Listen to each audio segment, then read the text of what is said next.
परमपिता शिव बाबा जो भाग्य विधाता है, जो कल्याणकारी है, जो बिगड़ी को बनाने वाले हैं, हम बच्चों को मीठी मीठी शिक्षाएं इस पुरुषोत्तम संगम युग पर ही आकर के देते हैं।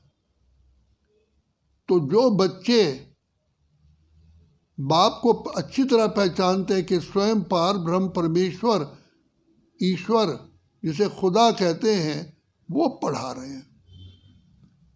कोई साधारण व्यक्ति या महात्मा गुरु गोसाई नहीं पढ़ा रहे, स्वयं भगवान जो सारी सृष्टि के तीनों लोकों के ज्ञाता हैं, विधाता हैं, वरदाता हैं, वो आए हैं हमारी सेवा पर हाजिर है।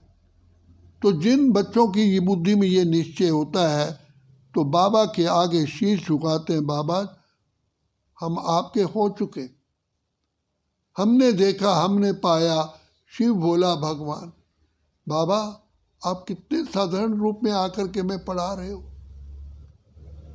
बाबा आप सचमुच कल्याणकारी हैं, भोलानाथ हैं, हम सभी पतित विकारी भ्रष्टाचारी जो बिल्कुल हार चुके थे, उस माया पर हमें जीत प्राप्त कराते हैं।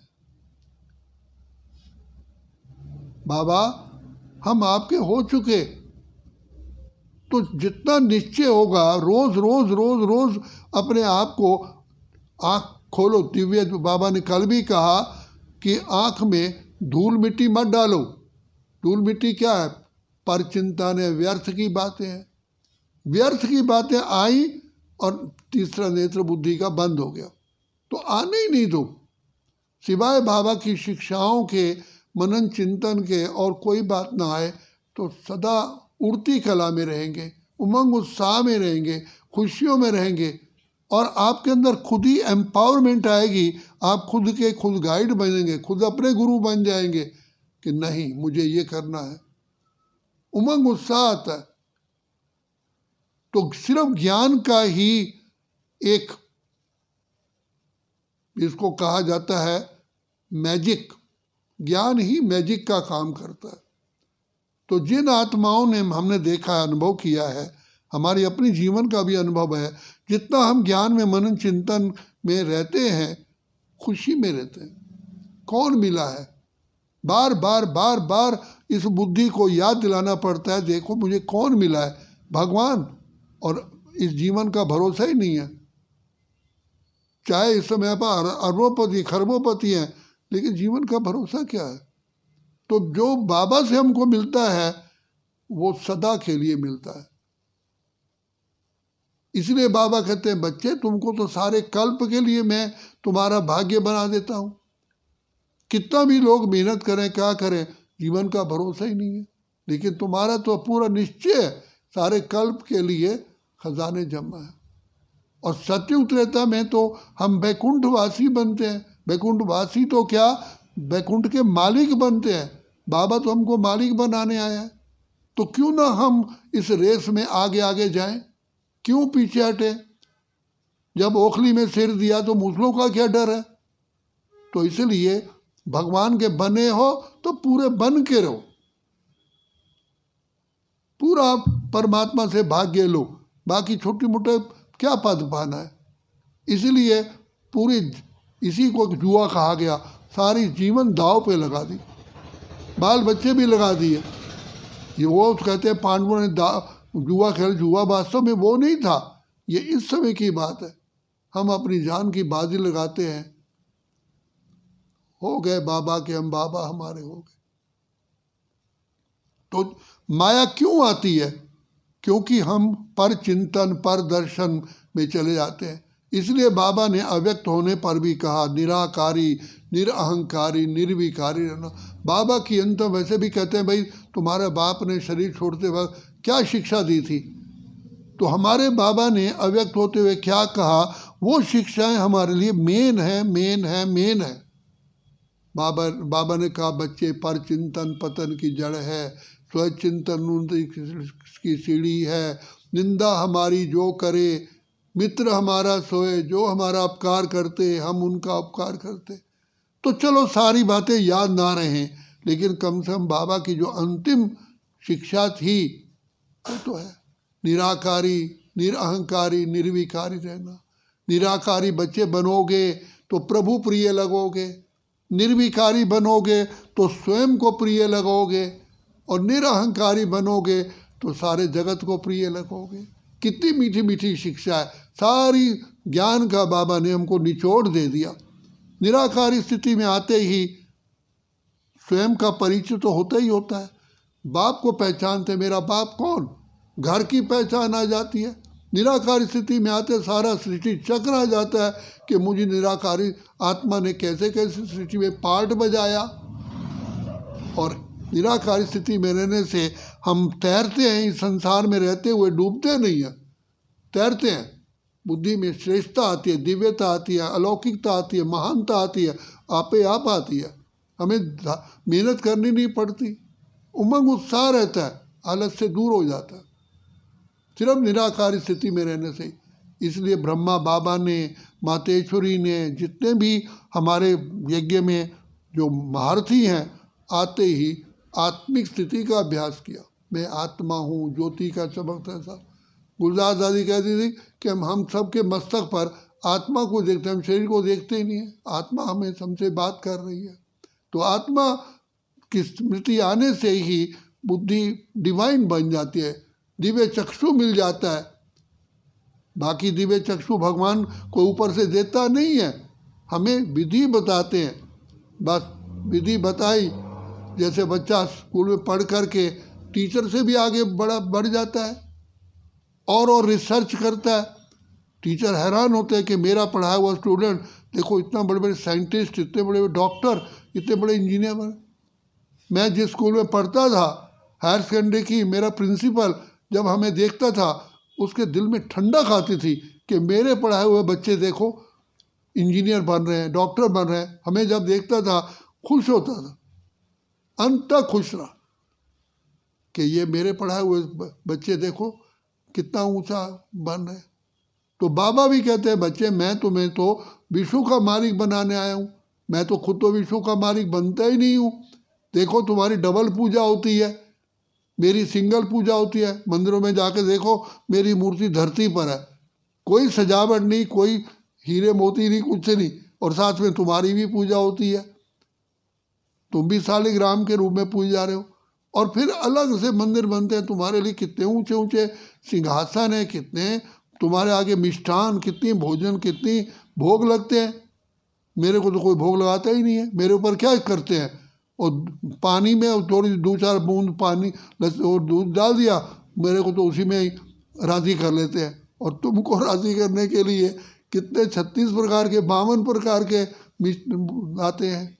तो बच्चे तुम कितने भाग्यवान हो, पद्मा पदम सौभाग्यशाली हो। तुम हो मेरे सिर के ताज हो। बाबा कभी पाँव नहीं छूने देते थे, कहते बच्चे तो सिर के ताज होते हैं। नहीं बच्चे, बाबा तो आके यही कहते थे, मैं गुलाम, मैं गुलाम, मैं गुलाम तेरा। देखो विधाता सुन करके भी इतनी आते हैं, भगवान हे प्रभु आप क्या कह रहे हैं, मैं गुलाम, मैं गुलाम। बाबा ये सब तो कम से कम मत को, हमें सुन करके ही। लेकिन बाबा को खुशी होती है कि बच्चे मैं तो बच्चे तुम्हारी सेवा पर हाजिर हो। भगवान जिसकी सेवा पर हाजिर हो, थोड़ा इस चीज़ को रियलाइज करो तो आप क्या नहीं करोगे। परमात्मा गीत में कहा गया, तेरे द्वार खड़ा भगवान, भगत रे भर ले रे झोली। जगत का पालनहारा, उस गीत में जगत का पालनहारा तेरे सामने खड़ा है। आज लुटा से सब कुछ पाना है, पाले। तो भगवान गुप्त रूप में आते हैं। सोचिए अगर चैतन्य रूप में आता तो सब लोग, फिर हम मिल ही ना पाते। आज कोई साधारण व्यक्ति है, आप उससे गप कर सकते हैं, हाथ मिला सकते, सब, अगर वो ऊंचे पद पर, आप मिल भी नहीं सकते। हजारों तो चेकिंग होती है, हजारों कौन मिल पाता है। तो बाबा इतने साधारण तन में आए, हमको पढ़ाया। कौन कहेगा कि इस हमने गोदड़ी में करतार को देखा, हमने देखा, हमने पाया शिव भोला।